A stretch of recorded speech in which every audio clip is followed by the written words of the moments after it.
안녕하십니까. 사회복지사 1급 시험 대비 사회복지 정책론에 대한 기출문제 풀이를 시작합니다. 이번 시간에 2017년도 제15회차 전반부 문제풀이 들어갑니다. 3교시의 첫 번째 영역입니다. 1번에서 13번 문제까지 먼저 풀고 나머지 12문제는 다음 시간에 풀겠습니다. 자, 사회복지 정책론은 정말 어려운 영역 중에 하나다. 이렇게 제가 이야기를 많이 했었는데요. 여러분들이 2017년도의 문제를 좀 풀어보셨는지는 모르겠지만 2017년도의 문제는 해볼만 하다라고 평가할 수 있습니다. 관연도에 나왔던, 이전에 나왔던 문제 패턴과 비교해 봤을 때 그렇게 어려움은 많지 않다 이렇게 생각해 봅니다. 여러분들이 문제를 풀 때 이것이 답이겠다라고 고를 수 있는 문제들이 많아요. 나머지 지문들과 상관없이 이것이 확실히 맞겠다라고 생각할 수 있는 것이 있다면 그것은 문제가 쉽다라고 이야기할 수 있습니다. 그런 문제들이 있습니다. 그리고 여러분들이 사회복지 정책론의 앞에 있는 출제되었던 문제들이 있잖아요. 그런 것들을 잘 풀어봤었다면 충분히 여러분들이 해볼만 했다 이렇게 보시면 됩니다. 해볼만 했다라고 하는 것은 20개 이상도 가능하다라는 것을 말씀드립니다. 지금부터 풀어보겠습니다. 자, 1번 문제부터 보는데요. 1번 문제에서 사회안전망이 나왔습니다. 여기에 관한 설명으로 옳지 않은 것은 입니다. 2차 사회안전망과 1차 사회안전망으로 이렇게 깔렸죠, 지문들이. 자, 쭉 정리해 보면 4개에는 서로 연관성이 있고요. 하나가 약간 동떨어진 이야기를 하고 있습니다.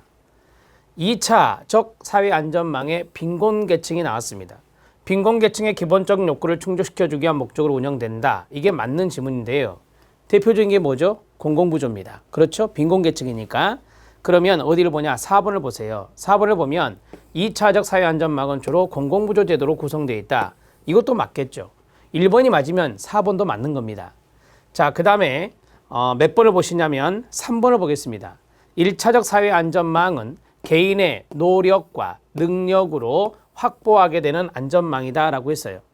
개인이 노력하고 능력이 있으면 이제 어느 정도의 소득이 있다라고 하는 거잖아요. 이런 사람들이 대부분 드는 것이 사회보험이라고 하는 겁니다.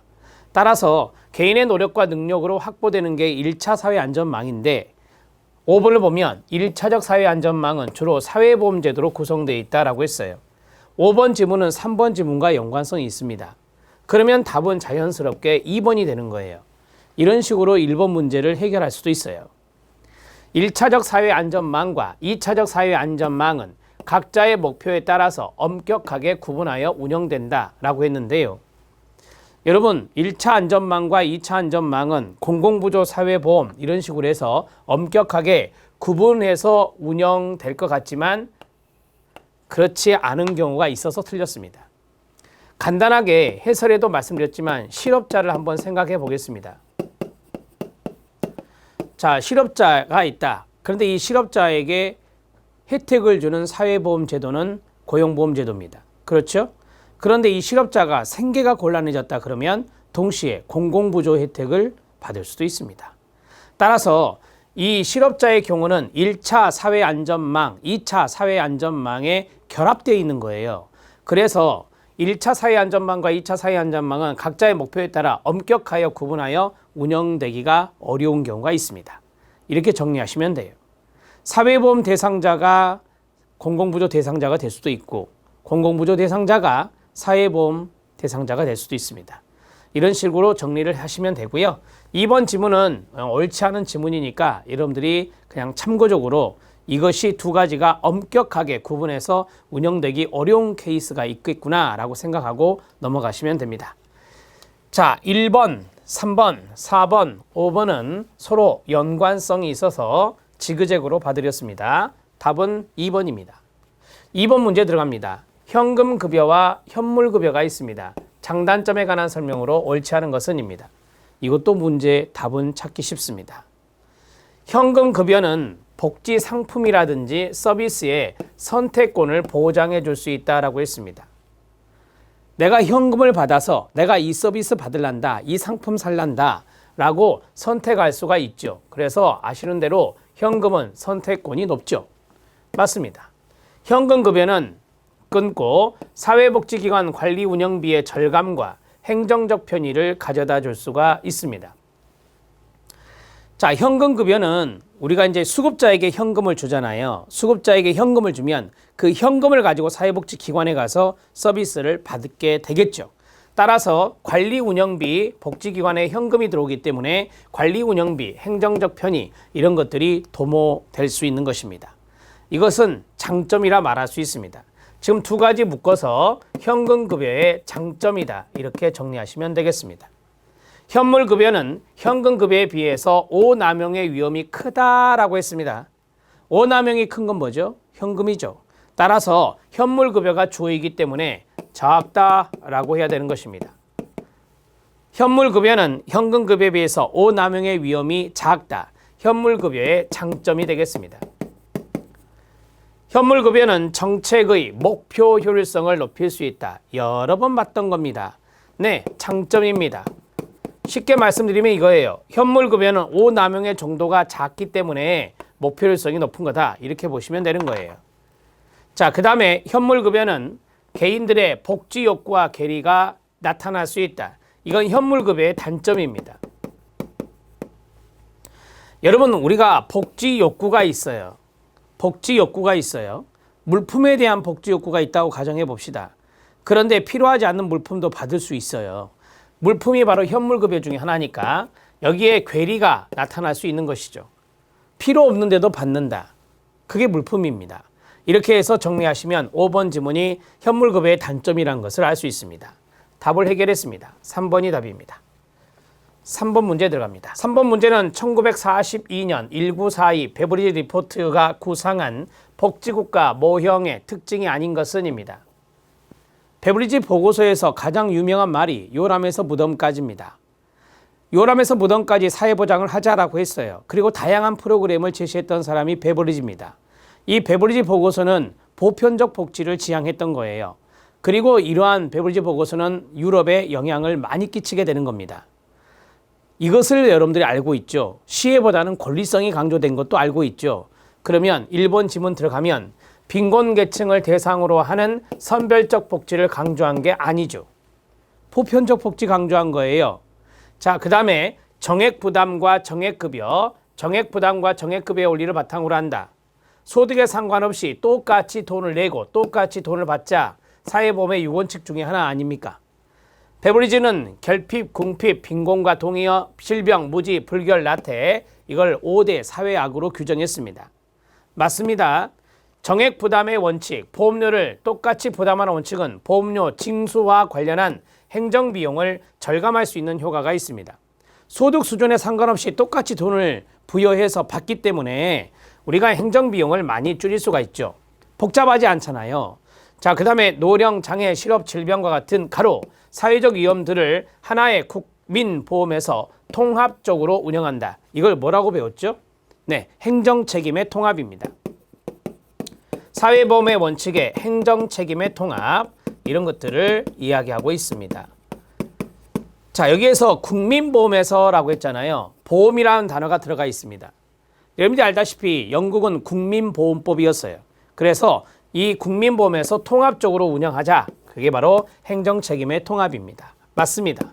답을 해결했어요. 1번입니다. 베버리지 보고서는 선별적 복지를 강조한 게 아닙니다. 4번 문제 들어갑니다.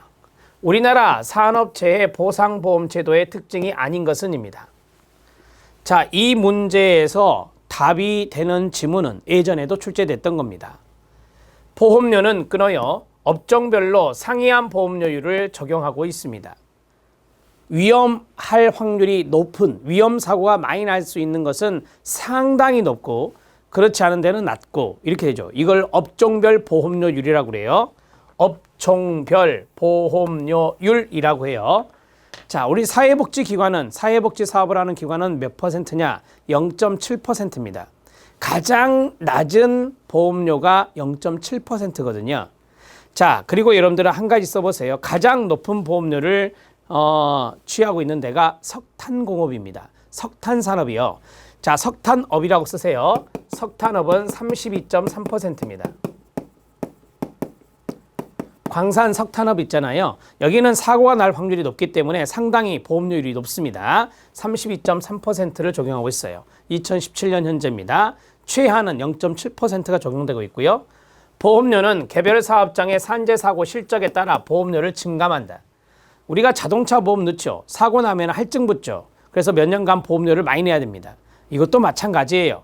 만약에 어떤 사업장에서 사고가 많이 났다 그러면 몇 년 동안 계속해서 보험료를 더 내야 됩니다. 사업주가 모두 부담하게 되는데, 자, 이거를 개별 실적료율이라고 하죠. 개별 실적료율을 감안해서 보험료를 깎아주기도 하고 보험료를 더 내기도 하고 증감한다. 맞습니다. 자, 1번 지문도 맞고 2번 지문도 맞아요. 당연 적용 사업장 중 미가입 사업장에서 발생한 산재 보험에 대해서는 보상받을 수 없나요? 있습니다. 산재 보험의 주 목적이 뭐냐면 근로자를 최우선적으로 보호하는 목적이 있어요. 그렇기 때문에 당연 가입 사업장 중에 미가입 사업장이다. 이게 무슨 말이냐면 사업주가 돈을 안 냈다는 거예요. 사업주가 가입을 해야 되는데 사업주가 가입을 하지 않았어요. 그래도 산재 사고라고 한다면 보상을 해줍니다. 이렇게 정리하시면 됩니다. 네 번째, 보험료는 계산보험료와 확정보험료로 구성되어 있습니다. 우리가 이제 연봉을 책정을 하고 그 연봉에서 우리가 이제 연봉이 중간에 변동될 수도 있잖아요. 그래서 처음에는 계산보험료를 책정을 합니다. 계략적으로 계산한 보험료가 이제 책정이 되고 나중에 이제 연말에 우리가 확정 보험료를 내게 됩니다. 그러니까 되게 급여는 올라가잖아요. 그래서 보험료를 조금 더 내게 되는데 그러한 것들이 확정 보험료다. 이렇게 정리하시면 돼요. 그래서 계산보험료, 확정보험료 두 가지로 구성되어 있고요. 산업재해 보상보험에서는 근로자의 과실 여부에 상관없이 끊어요. 산재 사고에 대한 보상이 이루어진다라고 했습니다. 이 5번 지문이 중요합니다. 여러분들이 기본적으로 생각할 때 근로자가 과실이 있으면 산재 안 될 것 같다? 아니에요. 근로자를 최우선적으로 보호하는 게 주목적이라고 그랬잖아요. 근로자에게 과실이 있어도 산재 사고라면 보상을 해줍니다. 이게 우리나라 산재보험 제도예요. 꼭 알아놓으시고요. 근로자의 과실 여부에 상관없이 근로자가 과실이 있어도 산재 사고에 대해서는 보상을 해준다. 기억해 놓으시기 바랍니다. 답은 3번입니다. 자, 정리가 됐고요. 4번 문제는 조금 체킹해 놓으세요. 산재보험 문제가 우리 정책에서 잘 나오거든요. 자, 그 다음에 5번입니다. 국민연금보험료 부가체계상 소득 상한선과 소득 하한선에 관한 설명으로 옳지 않은 것은 입니다. 아시죠? 국민연금 보험료에서 소득 상한선과 하한선이란 게 있어요. 2017년 7월 1일부터 올랐어요. 상한선, 하한선이 올랐는데 그 금액을 한번 써보시기 바랍니다. 자, 여기 소득의 상한선은 449만 원입니다. 자, 그 다음에 하한선은 29만 원입니다. 2017년 8월 현재입니다. 7월 1일부터 이제 우리가 여기 조정되었는데요. 449만 원까지가 이제 기준소득으로의 상한선이 되고요. 최고 상한선이 되고 29만 원이 최저 하한선이 된다. 이렇게 정리하시면 됩니다. 자, 소득 하한선은 일정 수준 이하의 저소득층을 제도의 적용으로부터 제외시키는 기능을 하게 됩니다. 자, 예를 하나 들어보면 20만 원이다. 20만 원이다. 그러면 그 사람은 국민연금 보험료를 안 내야 되는 거예요. 29만 원부터예요. 하한선이니까. 자, 맞습니다. 자, 소득 하한선을 높게 설정했대요. 소득의 하한선은 29만 원인데 40만 원 이렇게 높게 설정하게 되면은 국민연금 가입자 규모는 어떻게 될까요? 감소하겠죠. 자, 29만 원에서 39만 원 사이는 빠져나가니까 국민연금 가입자가 줄어드는 효과가 생겨요. 뭐 했을 때? 높게 설정했을 때 하한선을. 네, 맞습니다. 상한선을 낮게 유지했다라고 했어요. 상한선이 449만 원인데 400만 원으로 낮게 설정했다고 해봅시다. 그러면 고소득층의 부담은 그만큼 커져요? 아니면 줄어들어요? 줄어들게 됩니다. 그만큼 감소한다. 이렇게 정리하시면 되죠. 왜냐하면 400만 원으로 이제 낮게 책정을 했다고 가정해봐요. 그러면 400만 원 초과하는 고소득자들이 있어요. 월 400만 원 초과하는 고소득자들은 부담이 줄어들게 되는 거예요. 그 사람들은 400만 원을 기준으로 해서 보험료를 내기 때문에 자, 그래서 그만큼 감소하게 된다. 이렇게 보시면 돼요. 3번 틀렸어요. 소득 상한선은 국민연금 가입자들 상호 간 연금급여의 편차를 일정 수준에서 제한하는 기능을 하게 됩니다. 이 상한선을 딱 설정해 놓으면은 그 위로는 상한선에 해당되는 상한선에 해당되는 기준소득을에게 9%를 계산하고 있어요, 지금 현재. 그래서 국민연금 가입자들 상호 간의 연금급여의 편차, 이런 것들을 일정 수준, 이게 이제 상한선이 되겠죠. 그 수준에서 딱 제한을 하는 기능이 있습니다. 자, 만약에 이게 많이 올라가게 되면 편차가 많이 심해지게 되잖아요. 그러니까 국민연금 가입자 간의 연금보험료의 편차가 심해지게 되는데 상한선을 딱 설정해 놓으면은 그만큼 편차가 어느 정도 수준에서 제한이 됩니다. 소득 상한선은 그 이상의 소득에 대해서는 더 이상 보험료가 부과되지 않는 소득의 경계선을 의미합니다. 제가 이제 예를 하나 들어보면 449만 원이 상한선이잖아요. 그러면 450만 원을 버는 사람이 있을 거 아닙니까? 450만 원 버는 사람은 450만 원 곱하기가 아니라 449만 원 곱하기가 되는 거예요. 그래서 그 이상의 보험료가 부과되지 않는 소득의 경계선을 소득 상한선이라고 말합니다. 답은 3번이라고 정리하시면 되죠. 5번 문제도 체킹해 놓으세요. 어느 정도 숫자를 딱 대입해 놓고 문제를 풀면 좀 잘 보일 것 같아서 지금 현재의 상한선과 하한선을 말씀드렸습니다. 자, 넘어갑니다. 6번입니다. 국민기초생활보장제도의 특징으로 옳은 것은입니다. 어렵게 생각하지 마세요. 대상 가구당 행정관리 비용이 사회보험보다 저렴하지 않습니다. 사회보험보다 복잡하기 때문에 자산조사를 거치잖아요. 그래서 복잡하기 때문에 사회보험보다 저렴하다. 행정관리 비용이 많이 든다. 이렇게 해야 돼요. 행정관리 비용이 많이 든다. 이렇게 하면 오답 노트가 됩니다.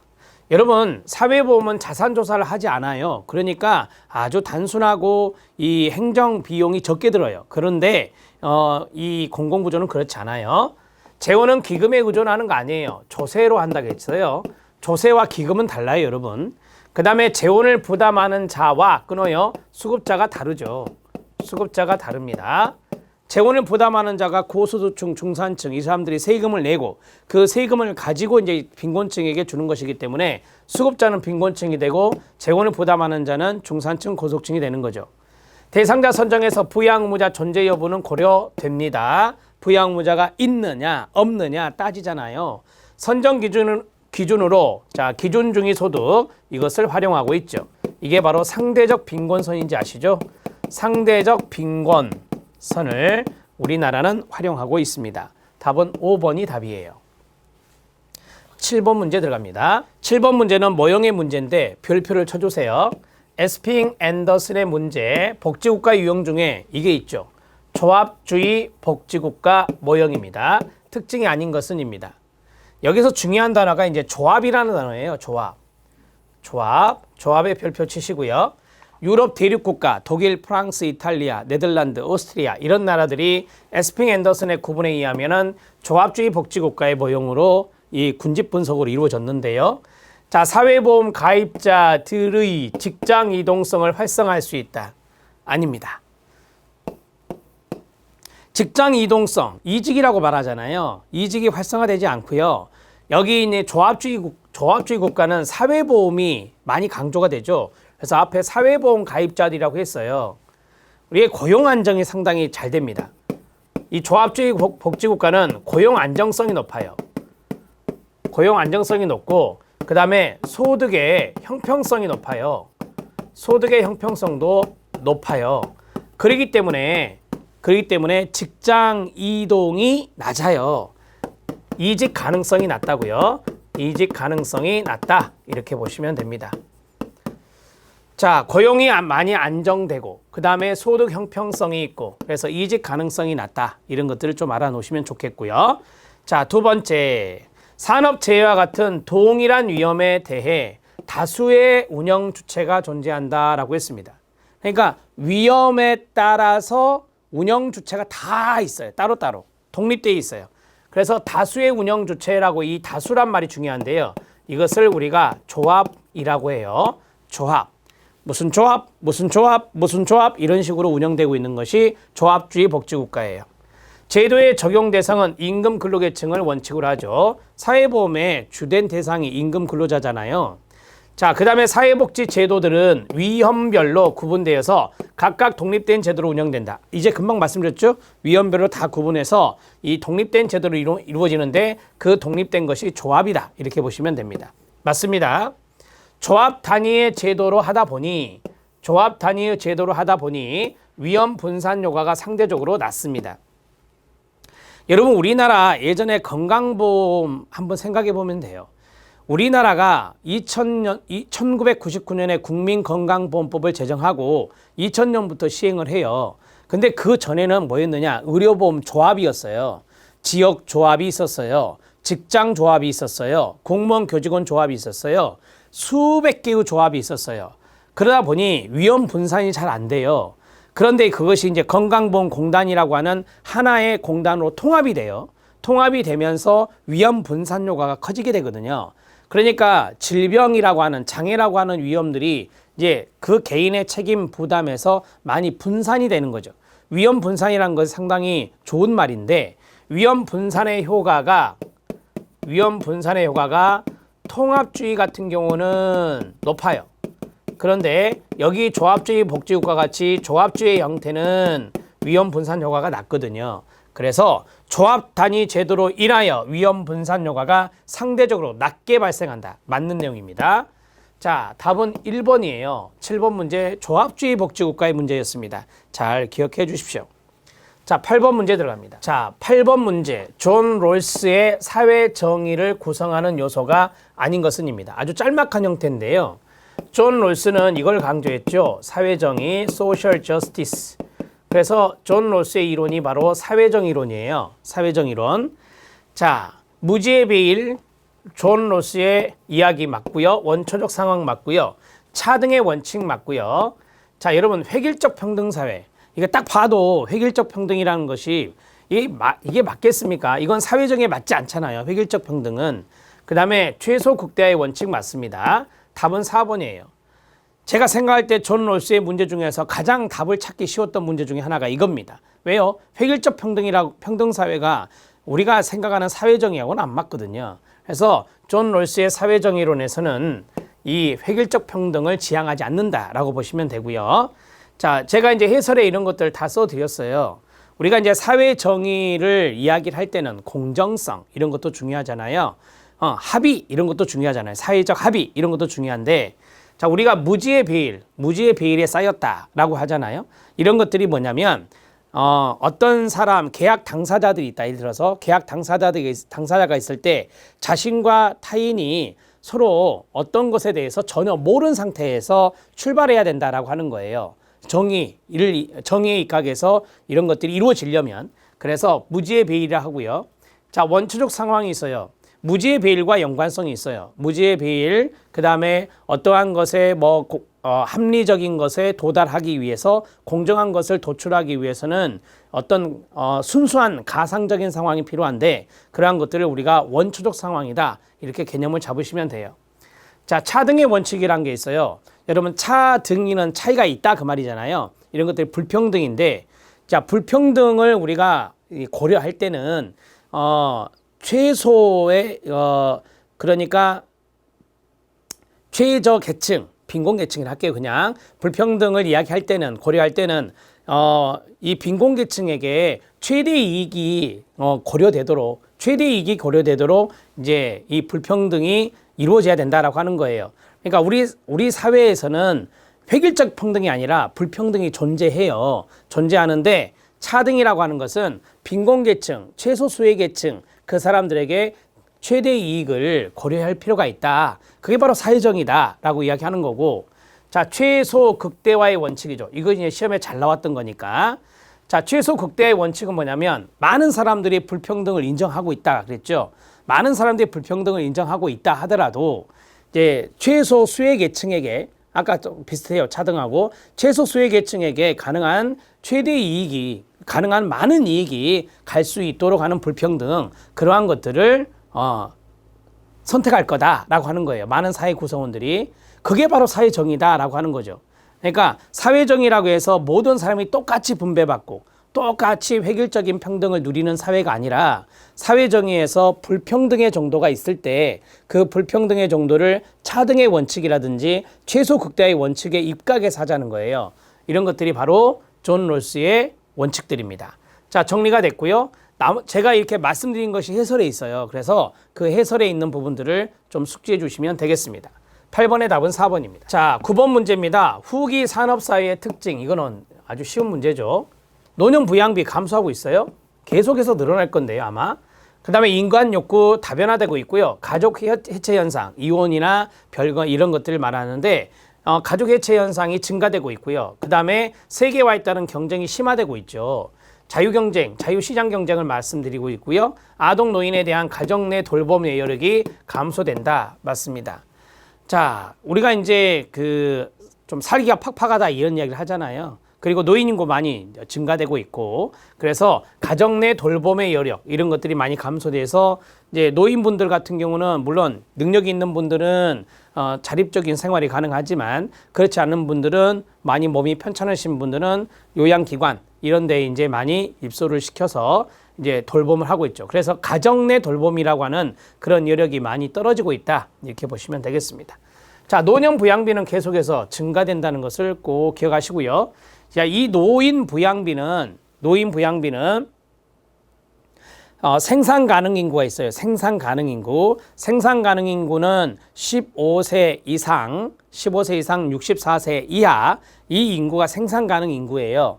그 생산 가능 인구 100명당 노인 인구 수를 말해요. 그걸 노인 부양비라고 하는데 그 노인 부양비가 고령화 되면서 고령 사회 되면서 초고령 사회 되고 또 저출산이잖아요. 그렇다 보니까 노년 부양비가 늘어난다. 이렇게 보시면 됩니다. 답은 1번이에요.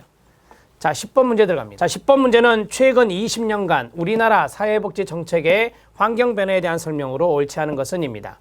전 인구 중 노인의 비율이 높아졌죠. 우리나라 사회복지 정책입니다. 고용 안정성에 대한 정책적 대안의 필요성이 높아졌죠. 상당히 고용이 불안해요. 일자리 많이 없잖아요. 청년 일자리 특히. 그래서 정책적 대응이 많이 필요해졌고 다양한 문화적 배경의 사회 구성원이 증가됐죠. 다문화 가정 이런 걸 말해요. 이주 여성. 그 다음에 저출산 현상이 주요 사회 문제로 등장하게 되었고요. 높은 수준의 경제 성장 아니에요. 지금은 경제 침체기라고 보시면 돼요. 경제가 그리 좋지는 않습니다. 경제 침체기라고 보시면 되고 복지 재원 마련에 어려움이 있어요. 어려움이 있다. 이렇게 정리하시면 되겠습니다. 최근 20년간의 이야기를 하고 있네요. 자, 답은 5번이 답이 되겠습니다. 자, 11번 문제 들어갑니다. 자, 11번 문제는 소득 빈곤하고 소득 불평등 측정에 대한 거네요. 옳지 않은 것이고 11번 문제 체킹하시면 됩니다. 자, 진위계수가 나왔어요. 진위계수는 0과 1 사이란 걸 아시죠? 0과 1 사이. 자, 0일수록 평등한 사회이고 1일수록 불평등한 사회가 돼요. 값이 클수록 불평등한 수준을 의미합니다. 대개 0.4 이상이면 불평등을 이야기하죠. 상대적 빈곤은 소득 불평등과 관계가 있어요. 자, 예를 들어서 다른 사람들은 잘 사는데 나는 그렇지 못해요. 이게 상대적 빈곤이거든요. 상대적 박탈감을 느낄 수 있는 거예요. 이게 이제 불평등과 관련성이 있는 것이죠. 맞습니다. 여기서 이제 상대적 박탈감이라는 걸 써놓으면 좀 이해가 됩니다. 상대적 박탈감. 상대적 박탈감을 직접적으로 경험할 수 있는 빈곤선이 상대적 빈곤선이라고 가르쳐 드렸잖아요. 소득 빈곤의 측정만으로 삶의 다양한 문제를 모두 포착하기는 어렵죠. 당연한 거 아니겠습니까? 삶에 다양한 문제가 있어요. 엄청나게 많은 문제, 주거 환경의 문제, 교육 환경의 문제, 문화 이런 거 있어요. 이런 문제를 소득 측정 하나 갖고 되겠어요? 그건 안 됩니다. 포착하기는 어렵다. 맞습니다. 소득 불평등 수준이 같은 국가라도 계층 이동성의 수준이 상이할 수 있다라고 했습니다. 네, 소득 불평등의 수준, 진위계수가 예를 들어서 같은 수치다. 동일한 수치의 국가들이라고 합시다. 자, 그렇다 하더라도 계층의 이동성 수준은 다를 수 있죠. 나라마다 다를 수 있어요. 그 나라의 경제 상황 이런 것들도 좀 봐야 되고 그 나라의 어떤 국민들의 생활 수준 이런 것도 좀 봐야 되고 그런 것들이 바로 이제 계층 이동성과 연관성이 있거든요. 그래서 계층 이동성의 수준 이런 것들이 이제 다를 수 있다는 것을 말씀드립니다. 자, 로렌츠 곡선에서 수직선이 나왔어요. 자, 우리가 이제 로렌츠 커브 하면은 이제 이게 대각선이라고 가정하고, 자, 이것이 이제 축이잖아요, 축. 그 다음에 이렇게 이제 뭐예요? 로렌츠 커브가 있죠. 이렇게 이었을 때 이게 이제 대각선이 되는 건데, 이 대각선을 우리는 바로 완전 평등이라고 배웠어요. 완전 평등이라고 배웠어요. 모든 사람에게 똑같이 분배하는 거거든요. 자, 갑니다. 모든 개인이 동일한 수준의 소득을 가지고 있다. 수직선 아니라 대각선이라 해야 돼요. 대각선은 그래야 돼요. 대각선은. 그 다음에 여기 있는 축, 축은 바로 완전 불평등을 말하는 거예요. 완전 불평등. 자, 100명이 있다고 가정해 볼 때 100명에서 한 명만 모든 소득을 다 가져가고 나머지 99명은 소득 분배가 0인 거예요. 그게 바로 뭐다? 완전 불평등이라고 하는데 그게 바로 축과 연관성이 있어요. 그래서 이런 축은 바로 수직선도 여기에 들어가니까 수직선은 완전 불평등이다. 이렇게 정리하시면 됩니다. 자, 됐습니다. 답을 5번으로 처리하시면 돼요. 자, 소득 빈곤하고 불평등 지수라고 하는 이 측정 수치는 시험에 잘 나오거든요. 매년 한 문제 이상은 나오는 것 같습니다. 답은 5번입니다. 기본기만 잘 닦고 놓으셔도 여러분들이 문제 푸는 데는 지장 없어요. 12번입니다. 공공부조에 대한 이야기가 또 나왔어요. 신청 과정 거치잖아요. 신청해야죠. 수급권 신청. 자산조사 하나요? 네, 자산조사 거쳐서 대상자 선정합니다. 중앙정부가 단독으로 공공부조 책임을 지는 건 세계적 현상이다. 아니요. 중앙정부뿐만 아니라 지자체, 중앙정부 and 지방정부의 책임이죠. 이것이 세계적인 현상이죠. 중앙정부가 단독으로 책임지는 게 아니라 사회보장제도 중 공공부조는 투입재원 대비 소득 재분배 효과가 가장 높죠. 가장 높다라고 보셔야 돼요. 자, 우리가 이제 공공부조의 이제 투입재원 대비라고 했잖아요. 공공부조 예산을 말하는 거예요. 공공부조 예산. 자, 우리가 이제 공공부조라는 그 자체가 수익적 재분배 효과가 있다라고, 가장 높다라고 말하잖아요. 그래서 예산 대비 소득 재분배 효과가 가장 높은 것이 공공부조입니다. 만약에 이게 소득 재분배 효과가 낮다라고 한다면 공공부조를 할 이유가 없어요. 그러면 예산 대비 재분배 효과가 가장 낮은 건 뭘까요? 예산 대비 재분배 효과가 가장 낮은 것은 뭘까요? 이것은 사회수당입니다. 사회수당이에요. 사회수당은 엄청난 돈이 들어가요. 왜요? 이제 아동수당, 우리나라 내년부터 아동수당 한다는데 아동수당 상당히 부유층의 아동이 있다, 줍니다. 그게 아동수당이에요. 그러면 많은 재원이 들어가는데 재분배 효과는 미약하잖아요. 그래서 예산 대비 재분배가 가장 낮은 것은 사회수당이다. 이렇게 보시면 됩니다. 니은 하나 맞아요. 답은 2번이 답이 되겠습니다. 13번 문제 들어가요. 우리나라 사회복지 정책 중에 대상을 빈곤층으로 한정하고 있는 정책이 아닌 것은입니다. 보육급여죠. 보육급여가 답이에요. 자, 여기 있는 생계급여나 주거급여나 의료급여나 교육급여 모두 다 국민기초 생활보장법상 급여입니다. 이거 아시죠? 7가지. 암기법이 어떻게 돼요? 주, 교, 의, 장, 자, 생, 해예요. 7가지. 자, 첫 번째가 뭐죠? 주거급여, 교육급여, 의료급여, 장제급여, 자활급여, 생계급여, 해산급여가 돼요. 이렇게 해서 7가지 급여거든요. 이 7가지 급여가 국민기초생활보장법상 급여니 생계급여, 주거급여, 의료급여, 교육급여 이렇게 들어가 있잖아요.